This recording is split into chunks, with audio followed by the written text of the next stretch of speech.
Everything began with a powerful and unexpected message. President Donald Trump, who had just been elected, said something that shook the business world. If Harley-Davidson moved part of its production to Mexico, he would hit them with a 200% tariff.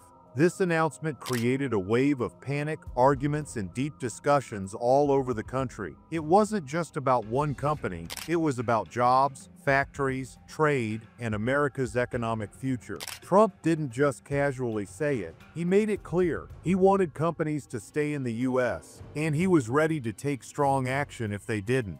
He said companies that moved their factories to other countries would face big consequences. The message was loud and clear. Harley-Davidson wasn't trying to make a political statement. The company was simply doing what many businesses do when faced with rising costs. Producing motorcycles in the US was getting more expensive. Wages, materials, and regulations made it harder to compete globally. Mexico, on the other hand, offered lower labor costs, easier trade rules, and quicker access to markets in Latin America. From a business point of view, it seemed like a smart move. Harley-Davidson was trying to keep up with its global competitors. By lowering costs and making production smoother, the company hoped to survive in a tough market. But President Trump saw it differently. To him, moving production out of the country was like turning your back on American workers. He believed in bringing jobs back to the US, and any company that planned to move jobs elsewhere would pay the price. The 200% tariff he suggested was huge. If Harley-Davidson made bikes in Mexico,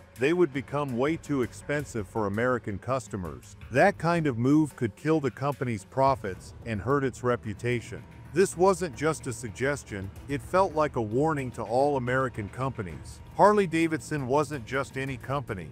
For over 100 years, it had been a symbol of American strength, freedom, and adventure. Its motorcycles were more than just machines, they represented the American spirit. So when Trump went after Harley-Davidson, it wasn't just about business, it was about what America stood for. This made the fight even more dramatic. If Trump was willing to take on Harley-Davidson, then no company was safe from his economic plans. Trump's threat wasn't only aimed at Harley-Davidson, it was a part of his bigger plan to protect American jobs. He had promised voters that he would bring back manufacturing and stop companies from moving overseas. For many Americans who had seen factories close and jobs disappear, this message hit home. They were tired of feeling left behind. Trump's strong talk gave them hope that someone was finally listening. But his plan also created confusion for businesses that operate globally. Companies like Harley-Davidson don't just work in one country. They depend on global suppliers, international workers, and customers from all over the world. If the US started using big tariffs as punishment, other countries might strike back with their own tariffs. That could hurt not just Harley-Davidson, but many American businesses. It also made things unpredictable. Companies didn't know if the government might suddenly punish them for trying to save money. That kind of fear can stop business growth and hurt the economy in the long run. Before Trump, presidents usually worked with companies using tax breaks or other friendly deals to keep them in the country. But Trump took a different route. He wasn't offering carrots, he was using sticks. He made it clear, stay in the US or face penalties. This scared many companies. It forced them to think not just about profit, but also about how their decisions might look politically. A move that made sense on paper could now bring public anger or even punishment from the White House. This moment showed a deep clash between two ideas. On one side was globalization, companies trying to be efficient by working all over the world. On the other side was nationalism, bringing jobs and production back to America. Trump was clearly on the nationalist side. His message was simple: if a company moves jobs out of America, it should pay a price. He wanted to scare other businesses into staying in the US, even if it cost them more. Choosing Harley-Davidson made Trump's message even more powerful. This company was a part of American culture. Its logo, its bikes, its brand, it all felt very made in America. If even Harley-Davidson could be punished, what would happen to smaller, less well-known companies? Trump was using the brand to make a statement. If the most American brand could be forced to follow the rules, then everyone else would too. Economists and financial experts quickly reacted to Trump's threat. Many were worried. They said such a huge tariff could start a trade war. If the U.S. raised taxes on imports, other countries could do the same. That would hurt American exports and raise prices for everyday people. It also meant fewer choices for buyers and more expensive bikes. Harley-Davidson in particular might lose the ability to make smart business decisions without worrying about government punishment.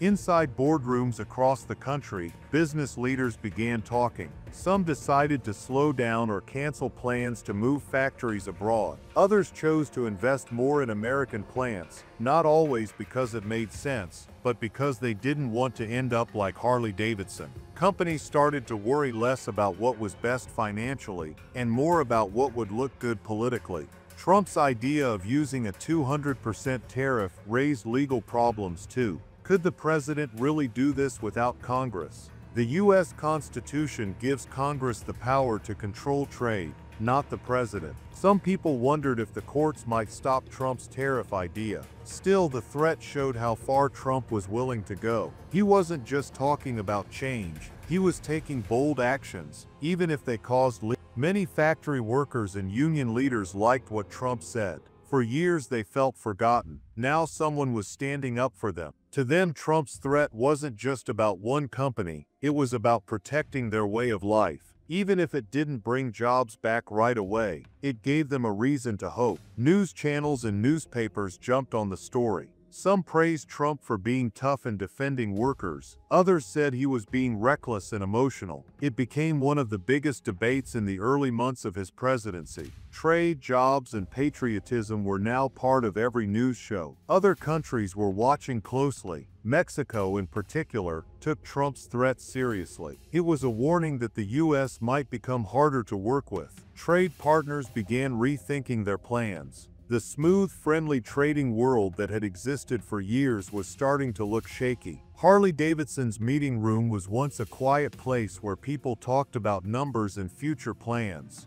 But now it turned into a place of worry. People were not just talking about money anymore. They were discussing right and wrong, who they were as a company, and how to make tough choices. The company's public relations team worked hard to explain their side of the story. They wanted to show they cared about their responsibilities to investors and also about their good name. They released careful statements to balance both. Harley-Davidson had plans to work in Mexico. They were using trade agreements like NAFTA and later USMCA to help them. But a sudden 200% tariff from the US government made things uncertain. If such a big country could change agreements so quickly, other countries and companies started to worry about making deals with the US. The US used to support free trade and less government control in business. But now using a big tariff as a political tool made other countries think they could do the same. This change made it harder for the U.S. to claim they were fair in global trade talks. Different parts of the government, like the Trade Office and Treasury, had to quickly respond to the president's decision. They had to explain or even change what was said to make it fit with current policies. This rush showed that there were problems in how the government handled trade strategies. Harley-Davidson is a large company with resources to handle problems, but smaller American manufacturers were scared. If a big company like Harley could be targeted, what about them? This fear made small business owners worry about their future. The tariff issue wasn't just about money, it became a question of patriotism. People started to ask, is a company loyal to America if it moves jobs abroad? Companies had to think carefully about their actions, ads, and community work to avoid backlash. A 200% tariff would not be paid by Harley-Davidson directly. Instead, dealers and customers would face higher prices. This could lead to fewer sales and problems for related businesses like parts suppliers and repair shops. Also, checking all imports would need more work at borders, increasing costs. Labor unions wanted to keep jobs in the U.S., but they also knew that strict policies might push companies to find secret ways to move work abroad or use machines instead of people. This could hurt the very jobs they wanted to protect. Scholars and policy experts saw this event as a sign that the usual way of doing global business was changing.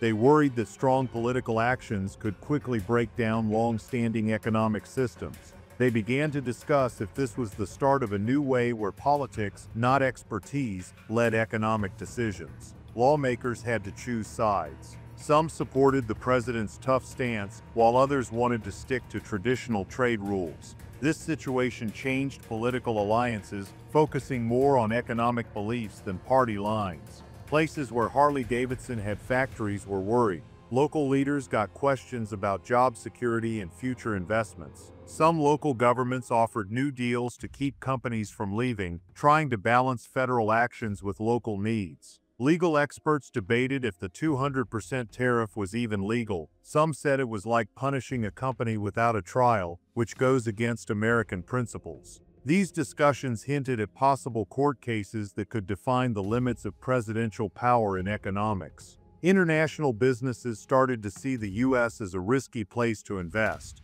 If political decisions could change the rules overnight, companies might look elsewhere for stability. This shift could mean less foreign money coming into the U.S. Other motorcycle makers saw an opportunity. If Harley-Davidson's prices went up, they could attract more customers. But they also feared they might be targeted next if they had factories outside the U.S. The whole industry had to rethink their plans. People who loved Harley-Davidson faced a tough choice. Some felt the company was unpatriotic for moving production. Others wanted to support the brand no matter what. This divide made the market even more unpredictable. Harley-Davidson's situation became a case study in schools. Students learned that political risks could disrupt even the best business plans. They were taught to think beyond numbers and consider politics and public opinion in their strategies. The threat of a 200% tariff was more than just a trade issue. It challenged the idea of global supply chains and shareholder value. It showed that the president could influence markets not just with laws but with words. This event marked a shift where businesses had to consider national loyalty and political power in their decisions. Harley-Davidson, like many companies, relied on innovation. But if moving production abroad for better technology meant facing tariffs, companies might delay or change their innovation plans. This could slow down progress and affect where and how new ideas were developed. Companies and investors plan years ahead. Sudden political decisions, like the tariff threat, made these plans uncertain. Investors started asking more questions about political risks, and companies had to be more open about potential challenges. Traditional lobbying methods were too slow for rapid political changes. Companies began creating quick response teams to handle sudden issues. They also started building flexible supply chains that could adjust to political shifts, even if it meant higher costs. The 200% tariff threat against Harley-Davidson was more than a business issue. It affected politics, law, global trade, and how companies operate. It showed that in today's world, businesses must be ready to handle not just market changes, but also political challenges. That's it for now. If that was surprising, the next one might just blow your mind. Catch you in the next video.